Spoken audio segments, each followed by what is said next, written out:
and welcome. My name is Jordan Zelahusky and I'm here with Meg O'Keefe. We are seniors on the North Schuylkill track team, and we are creating this video to give the younger classmen a look at a strong and growing program. Hi, I'm Meg. Throughout this video, we will briefly describe the sprints, mid-distance, distance, throwing, hurdling, jumping, and relay event techniques and drills. We're hoping the coaches will use our video to attract and instruct new track and field team members. The North Schuylkill track team has continually been improving over recent years. The girls varsity team last year was Schuylkill League and Division I champions.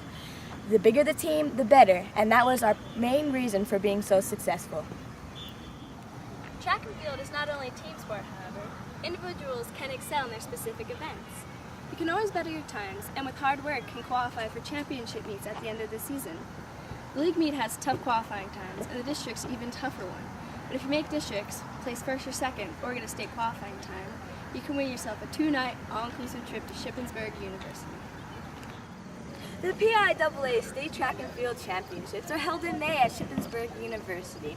It is when the best athletes come together and compete and attract thousands of people to the college campus. For the athletes, the state meet is a great time from Thursday morning to Saturday afternoon. It is a great way for athletes to meet other accomplished athletes and a great way to put your name out there for college coaches. Each year we try to better last year's results. Our 2009 state team included Caitlin McSurdy and me in the 300 intermediate hurdles.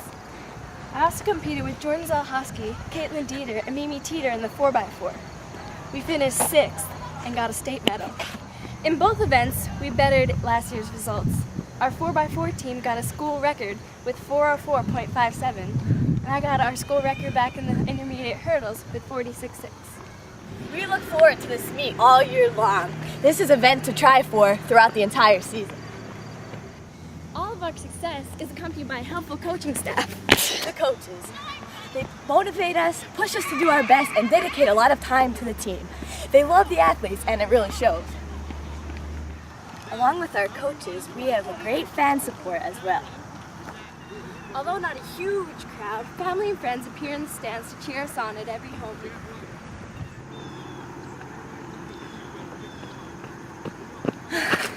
It seems we finished our warm-up, Meg. Should we stretch now? Yes, we should, Jordan, because stretching is very important in any physical activity. After we stretch, we can begin our workout.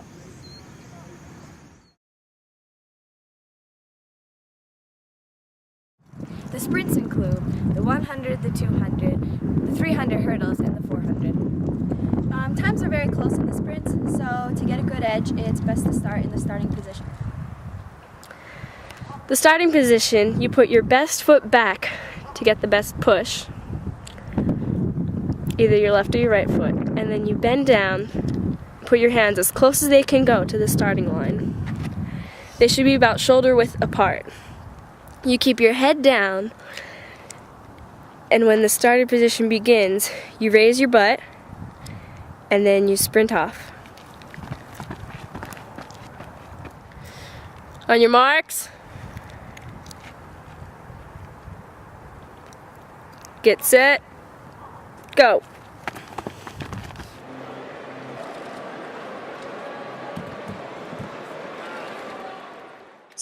Sprinters use blocks. Starts are very important in such a short race because there is no time to catch up.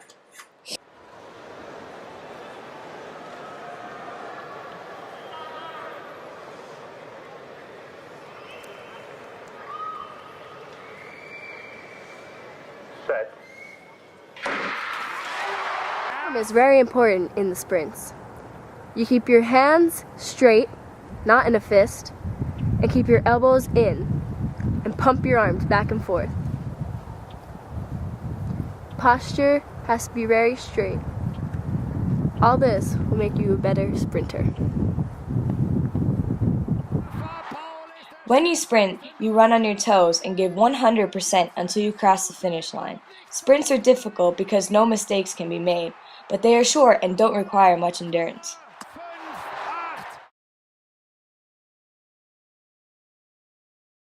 Get set, go! Mid-distance and distance events include 800, 1600, and 3200 meters. These events depend a lot on your pace throughout the race. Training includes longer runs for endurance and speed for good finishing kicks. Maintaining position close to a leading opponent is key, and knowing when to pass them will be a matter of winning or losing.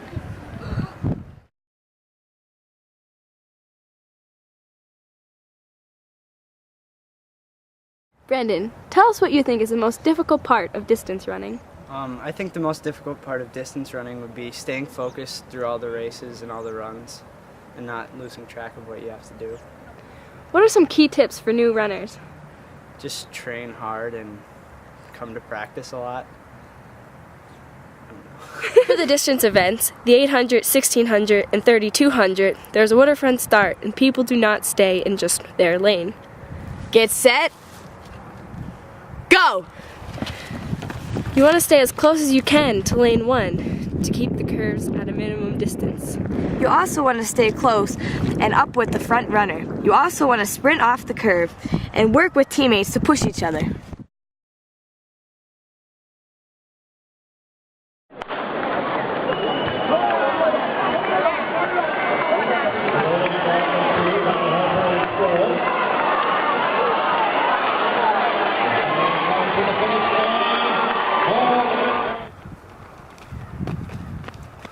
There are 2 hurdling events at the track meet. There are the 100 for girls, 110 meter for guys high hurdles, and the 300 intermediate hurdles.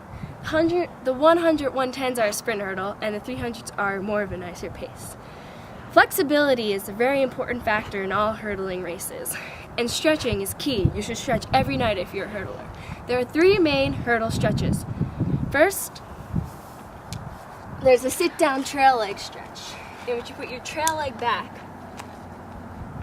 This is how you should be over a hurdle, like this. And you stretch as far as you can go, so it comes naturally during the race. And then you switch your leg. You do both legs. Try to get down as far as you can. And also as back as far as you can. The second stretch, you want to walk over here. The second stretch is the lead leg hurdle stretch, in which you put your lead leg up on the hurdle and put your head down.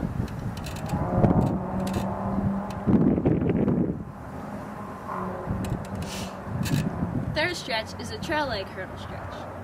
You put your trail leg up. You can bend your leg because it's mostly meant to stretch here.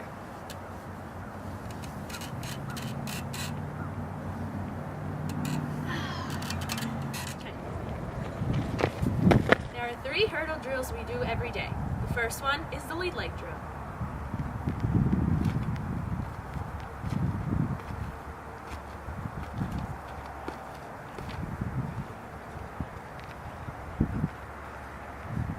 The second one is the trail leg drill.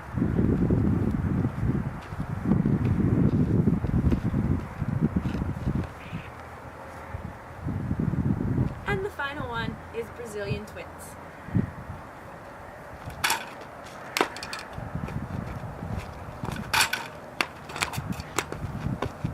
Those are the hardest ones.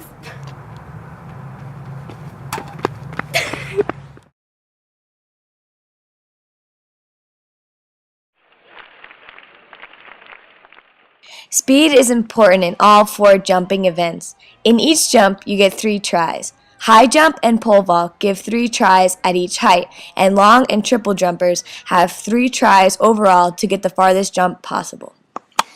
Steps are important in long and triple because you have to come as close as you can to the board without scratching or taking your jump with your foot past the line, which makes that jump not count. Hello, I'm Tanessa and I'm a senior and I do the long jump and the triple jump. Why did you choose these 2 jumps? Well, I've always liked jumping and in 10th grade I decided to try it for the first time and I liked it.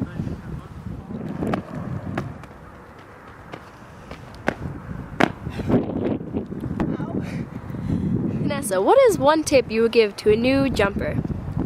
For the triple jump, when you're in your last phase, A good tip would be to keep your knees up as far as they can go. Thank you.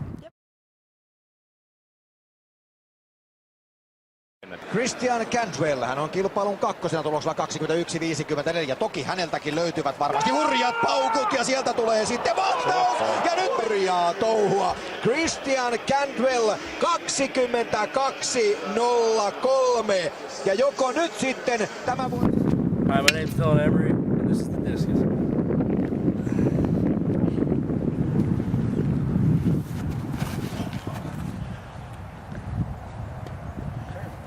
So why did you choose javelin? I chose javelin because I thought it would be an easy throwing competition for track, and I didn't really feel like running, so.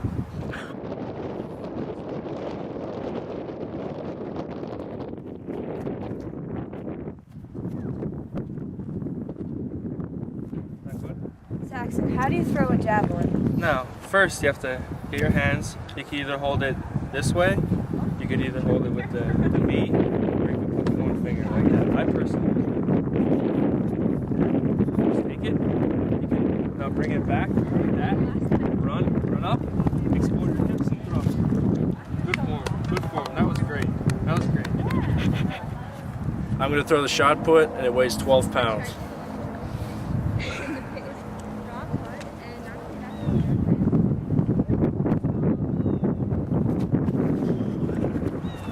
Alright, there's two ways you can throw the shot put. You can either do the glide step, which is basically just glide back like that, throwing, or you can do the spin technique. It's a little bit harder, but that's how you do it. And which one is more effective? For me personally, the glide step is more effective because it's easier to do. The spin step takes a little bit longer. What do you like better, the shot put or the discus?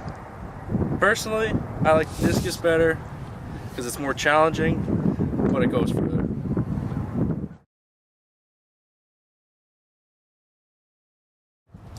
There are 3 relays at a track meet: the 4x1, the 4x4, and the 4x8. There are 2 kinds of handoffs: blind handoffs, which occur in the 4x1, and open handoffs, which occur in the 4x8 and the 4x4. The 4x1 is a sprint relay. Everybody runs 100 meters.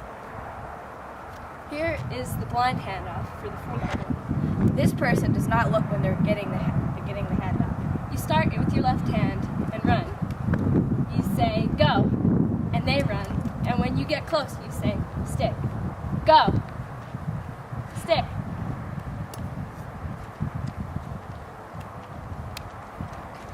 The other kind of handoff is an open handoff, and this goes like this. The retriever looks as the baton is coming, and they don't have to say go. They use the open handoff instead of the blind handoff because it's only a distance relay, and time is not that important.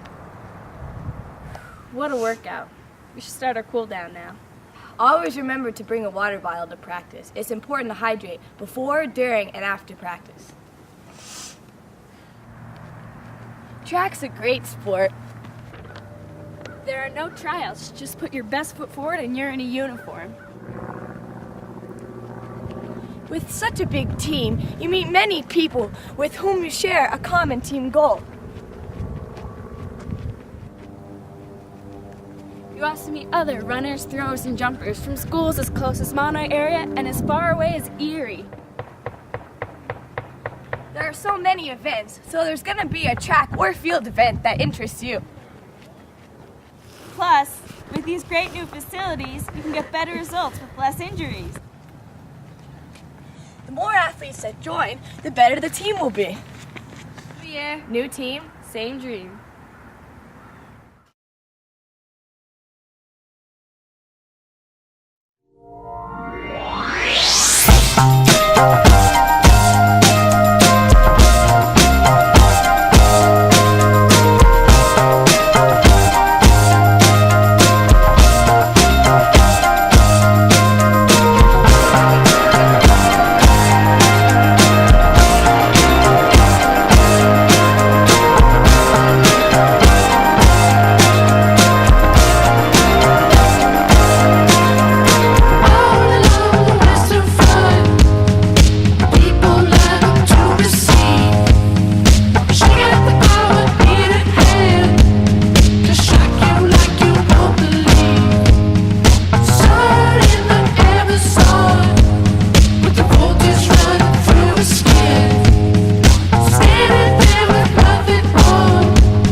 Now, sit back, relax, and enjoy our feature presentation.